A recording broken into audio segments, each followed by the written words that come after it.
Hi guys, నేను మా ఫాదర్తో కలిసి కాళహస్తికి వెళ్ళబోతున్నాను. ఆయనకి ఎప్పటి నుంచో బోర్ కొడుతుంది, ఎక్కడికన్నా వెళ్దామని అడిగేసరికి అప్పటికప్పుడు టికెట్స్ బుక్ చేశాను అనమాట. లాస్ట్ మినిట్లో అన్ని కన్ఫర్మ్ అయ్యాయి టికెట్స్. 6 కంటే ముందే మేము దిగిపోయాం అనమాట. ఇంకా మా ఫాదర్ ఇంకా చాలా ఆకలిస్తుందని చెప్పారు. ఆయనకి ఎక్కడన్నా ప్లేసెస్ లో టిఫిన్ తినడం అలవాటు అనమాట. కానీ నాకు అలా టిఫిన్స్ అవేమి ఇష్టం లేదు. మధ్యాహ్నం వరకు దేవుడి భోజనమే తినాలని వెయిట్ చేస్తున్నా. ఇంకా నేను కొన్ని అయితే వీడియోస్ తీసుకోలేదు, స్టోరేజ్ లేదని చెప్పి. నాకైతే టిఫిన్స్ మా నాన్న దగ్గర చూశాను కదా, అంతేం వర్తి అనిపించలేదు. నేను బయట తిన్నా కాబట్టి అనుకుంటా.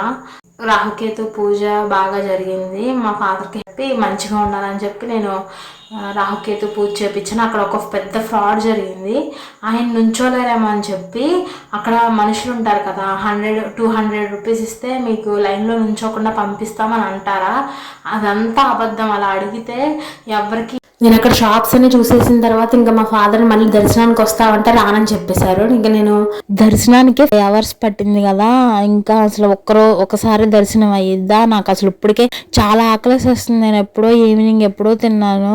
ఇంకా పూజ అవంతా అయ్యేటప్పటికి మధ్యాహ్నం అయిపోయింది. ఎందుకు అంత టైం పట్టిద్దని ఆలోచిస్తే అక్కడ నేనేం చేశానంటే ఇంకా రాహుకేతు పూజ జరిగేటప్పుడే వెళ్ళిపోయాను అనమాట. తర్వాత అప్పుడు నాకు 4-5 సార్లు దర్శనం బాగా జరిగింది. 30 మినిట్స్కి ఒక దర్శనం.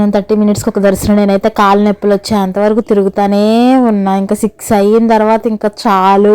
మార్నింగ్ 6కి మొదలుపెట్టి ఈవినింగ్ 6 వరకు ఎంతసేపు తిరుగుతానే ఉన్నా నేనైతే.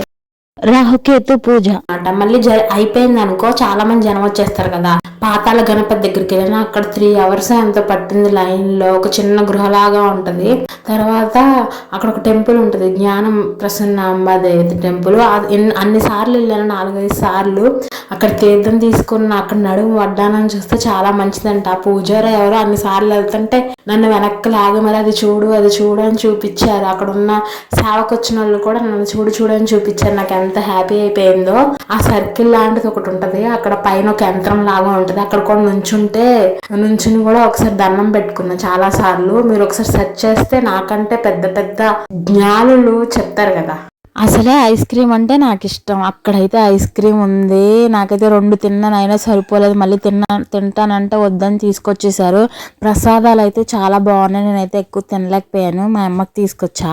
ఇంకా అక్కడ జిలేబీ కూడా బాగుంది. అయితే మళ్ళీ ఆ టెంపుల్ ఉంటది కదా, అక్కడ చిన్న హోల్ లాగా ఉంటది. అక్కడ నుంచి చూస్తే కన్నప్ప టెంపుల్ కనిపిస్తుంది అనమాట. నేను కూడా చాలా సేపు చూసాను. ఇవ్వకండి, లైన్ లోనే నుంచోండి. నేనంటే మా ఫాదర్ నుంచోలేరేమోనని చెప్పి ఆలోచించి ఆయన కోసం నేను తీసుకున్నాను అనమాట. మళ్ళీ పూజకి అమౌంట్ వేరే, అట్లా ఏం లేదు, అంత ఫ్రాడ్ అనమాట. అక్కడక్కడ తిరుగుతూ ఉంటారు, వాళ్ళని అయితే ఏం నమ్మద్దు. ఆటో అయితే 20 రూపీసే మనిషికి. ఇప్పుడు ఎంత అయిందో నాకు తెలీదు. అక్కడైతే నాకు దర్శనం జరిగేటప్పటికి 5 అవర్స్ లైన్లో నుంచున్నానా. మా ఫాదర్ అయితే అసలు నుంచోలేకపోయారు. మా ఫాదర్ అయితే ఒక్క సెకండే చూశారు. రాహుకేతు పూజ జరిగింది, ఇంకా లైన్లో నుంచిన 5 అవర్స్ పట్టింది దర్శనానికి. తర్వాత లంచ్ టైం అయిపోయింది. అక్కడ అన్నదానం చేస్తారు కదా, ఇంకా 1:30కో 2కో అట్లా వెళ్ళి తిన్నాం అనమాట. తినేసిన తర్వాత నేనైతే ఒక ఐస్ క్రీమ్ అయితే చాలా బాగుంది, భోజనం బాగుంది. నేను నైట్ ఎప్పుడో తిన్నాను కదా, ఇంకా నేను తిన్నా, నాకు సరిపడా నేనైతే 2 ఐస్ క్రీములు తిన్నా. మా ఫాదర్ని ఒక ప్లేస్లో కూర్చోబెట్టేసి అక్కడ షాపింగ్ ఏమైతే ఉన్నాయో నేను ఆ టెడ్డీ బేర్ కొనుక్కున్నాను. నేను సచ్చ నాకు ఒక్క పిల్లలాగా ఉంది, పాండా, బ్లాక్ అండ్ వైట్ది. నేను కొనుక్కున్నా. బయట అయితే 500 చెప్పారు, బార్గెనింగ్ చేయగానే 250తో అంతకో ఇచ్చేసారు నాకు. చాలాసేపు వీడియోలు అయితే ఎక్కడో మిస్ అయ్యాయి. చాలా మంది వచ్చారు. మేమైతే రాహుకేతు ఫస్ట్ ఫ్రెష్ అయిపోయి తర్వాత పూజకి వెళ్ళిపోయాను. మా ఫాదర్ టిఫిన్ తిన్నారు. తర్వాత తినేసిన తర్వాత మేమిద్దరం అక్కడే దేవుడి దగ్గరే ఉంటాయి కదా గదులు, స్నానం గదులు, వాష్రూమ్స్, అక్కడే ఫ్రెష్ అయిపోయి రాహుకేతు పూజకి టికెట్లు తీసేసుకున్నా. అయిపోగానే 5 అవర్స్ పట్టింది. భోజనం చేయగానే ఇంకా నేను షాపింగ్, మా నాన్న అక్కడ కూర్చోబెట్టి మా ఫాదర్ ఏమో అక్కడ రెస్ట్ తీసుకున్నారు. నేను ప్రతి షాపు తిరిగేసాను గైస్ మొత్తం. నాకేంటంటే నేను ఇంట్లో ఉంటాను కదా, వచ్చామంటే నాకు అన్ని ప్రతి షాపు చూసేయాలని కోరిక అనమాట. ఆ చిన్నది ఒక్కటే నేను తీసుకున్నా, పెద్ద పెద్ద దేవుడి పటాలు ఏం తీసుకోలేదు. మళ్ళీ పూజ ఎక్కువ చేయాలి, చిన్నవి అయితే పాకెట్లు అయినా సరిపోతాయి కదా, ఇంకా చాలా ఉన్నాయి. నేను ఒక శివలింగం తీసుకుందాం అనుకున్నా, మళ్ళీ రోజు లెగలేదంటే కనుక మా ఫాదర్ ఇంకా తిన్నది అరిగేదాకా తిడతారు గైస్. అందుకే నేను ఇంకేం తీసుకోలేదు. నేను ఏం చేయగలుగుతాను ఆ ఒక్క టెడ్డీ బేరు ఇంకా రుద్రాక్షలు ఒకటి తీసుకున్నాను. చాలా అంటే చాలా షాపులు ఉన్నాయి, అసలు 2 కళ్ళు చాలలేదు నాకు. మీరు ఎప్పుడైనా ఏమన్నా కొనుక్కోవాలనుకుంటే ఒక లిస్ట్ రాసుకొని అక్కడ అలాంటి ప్లేస్కి ఎప్పుడైనా వెళ్ళినప్పుడు ఒకసారి కొనుక్కేసుకుంటే కొంచెం తక్కువకి వస్తాయి. చెప్పడం అయితే కాస్ట్ ఎక్కువ చెప్తున్నారు కానీ పర్లేదు, తక్కువకే ఇచ్చారు. నేను షాపింగ్ అంతా మొత్తం ప్రతి షాపు వదలకుండా అన్నీ చూసేసాను. అన్నీ చూసేసిన తర్వాత అక్కడ లగేజ్ కౌంటర్ కూడా ఉంటుంది. ఆ లగేజ్ కౌంటర్లో మన స్లిప్ ఉంటుంది కదా ఆల్రెడీ, అక్కడ ఇచ్చేసి నేను మళ్ళీ దర్శనానికి వెళ్ళిపోయాను. నాకు కాళ్ళు బాగా నొప్పి వచ్చేసేయాలి, అప్పుడే బాగా దర్శనం చేసుకున్నట్టు, బాగా చూసుకున్నట్టు అనిపిస్తుంది. ఎందుకంటే నాకు చిన్నప్పటి నుంచి హార్డ్ వర్క్ చేయిందే ఏది నాకు రాలేదు, అదే అలవాటు అయిపోయింది బాగా. నేను ఇంకా ట్రిప్కి వెళ్ళాలంటే ఇంకా నేను బాగా హార్డ్ వర్క్ చేసే వెళ్ళాలి. బాగా నాకు కాళ్ళు ఇంకా రాకూడదు అనమాట, నడవడానికి కూడా రాకూడదు. అప్పుడు బాగా చూశాను, ఈ ట్రిప్ బాగా జరిగింది అని ఇంకో సంవత్సరం వరకు నాకు ఇంకా సాటిస్ఫాక్షన్గా ఉంటుంది. రాహుకేతు పూజ లోపలికి వెళ్ళినప్పుడు నేను ఇంకా వెళ్ళిపోయాను అనమాట. అప్పుడు జనాలు తక్కువ ఉన్నారు అలా వెళ్ళడం వల్ల.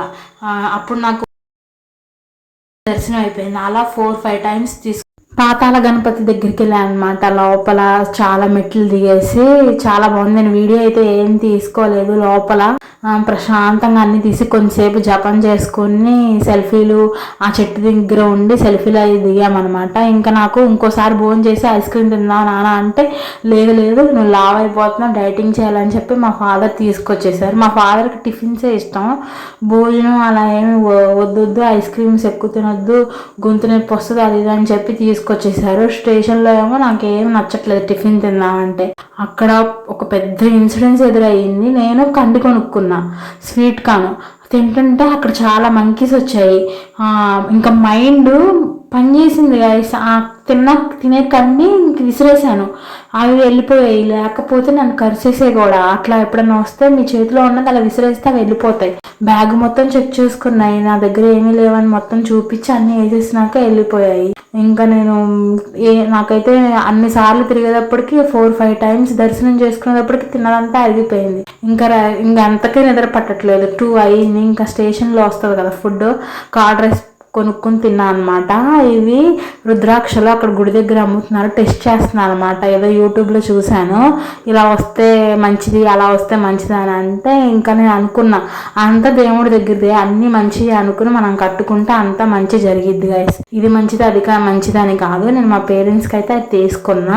చాలా అంటే చాలా బాగుంది. కాళహస్తికి వెళ్ళే ముందు అన్ని టెస్ట్లే జరిగినాయి. మా ఫాదర్ అప్పటికప్పుడు వస్తా అన్నారు, తర్వాత ఎక్కడికి పని ఉందని వెళ్ళిపోయారు. నువ్వు ఒక్కదాని వెళ్ళొచ్చేసి అని చెప్పారు. ఇంకా నేను 4 డేస్ పని అంతా ఇప్పుడే చేసుకుని మా మదర్కి ఫుడ్ అన్ని ప్రిపేర్ చేసేసి అన్నీ వచ్చేసరికి ఇంకా టికెట్స్ కూడా అప్పటికప్పుడు బుక్ అయినాయి కదా, అప్పటికప్పుడు కన్ఫర్మ్ అయినాయి. నాకు తెలియదు నువ్వు వస్తావా రావంటే ఇంకా మా ఇంటి దగ్గర నుంచి మేము స్టేషన్కి వేరే ఊరు వెళ్ళి ఎక్కాలి, 1 గంట ప్రయాణం. ఇంకా ఆటోలు ఉండవు, నైట్ అయిపోయింది. మా నాన్న వెళ్ళిన దగ్గర ఆటోలు ఉండవు. ఇంకా నేను దేవుడికి ఒక్కటే నేను ఇంకా వెళ్ళే ముందు నేను దేవుడికి దండం పెట్టుకుంటాను కదా, ఇంకా నాకు ఇంకా రావాలని, నాతో పాటు మా నాన్న కూడా రావాలి, నీ దర్శనం చేపి నన్ను అంతే. అసలు ఆయన వెళ్ళిన చోట ఒక అడవి అంట, అది కూడా తెలియదు, అడవికి వెళ్తున్నానని తెలియదు. ఎమర్జెన్సీ పర్పస్ మీద అందరూ పిలిస్తే వెళ్ళారనమాట.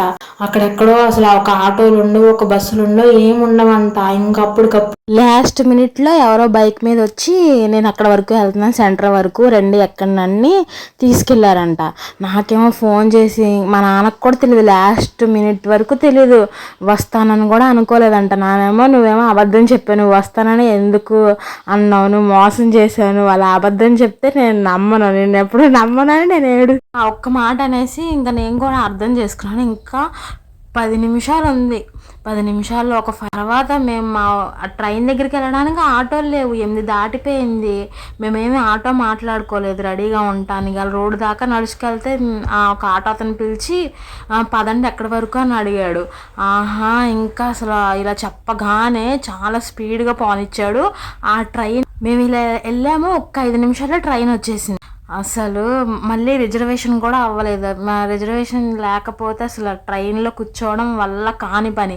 ఆ టికెట్స్ కూడా ట్రైన్ వచ్చే ముందు కన్ఫర్మ్ అయినాయి. అక్కడ టెంపుల్లో ఉన్నప్పుడు రిటర్న్ టికెట్స్ కన్ఫర్మ్ అయినాయి. అసలు ఆ మంకీస్ కూడా మీద పడి ఖర్చేయాల్సినంత సిచ్యువేషన్ ఉంది. కానీ అందరూ వచ్చారు, కానీ మా ఫాదర్ కూడా అసలు ఏం జరుగుతుంది అంటే బిత్తరపోయి చూస్తున్నారు.